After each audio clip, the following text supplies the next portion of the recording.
What would you give up? I'm actually going to have to do a couple videos on this one because there's a couple of comments on here that are going to take too long to just do in one little video. So the whole video, it shows this guy doing like a dab and devotional. And so my comment was basically like, hey, let's not actually talk about whether or not a believer can hit the bong and do a Bible study. Let's for a quick second, there was a comment someone made about God calling them to give it up. And so the idea of the video is basically, what would you be willing to give up? You know, not whether or not it's okay to smoke as a believer or to dab as a believer, but what you're willing to give up. This person said, honestly prayed about this a lot when others have confronted me on smoking. It's in quotation marks.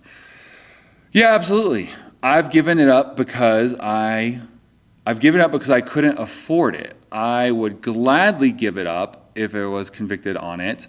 I like smoking, but I don't need it. The day I need it, I should probably give it up. So it sounds like he's saying like he did give it up, but not because he felt convicted, because he just couldn't afford it.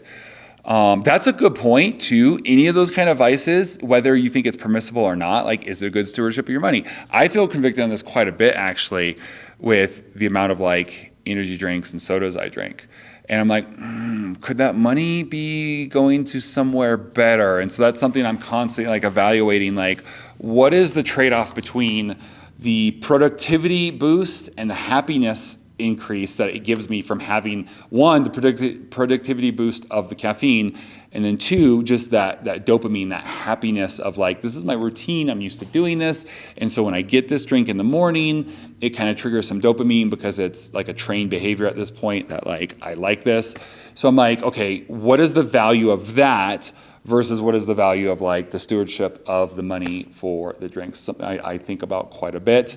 And I'm considering either cutting back or like pretty much dropping out just those drinks on a regular basis just for the money sake of things. So that's a good point, brother.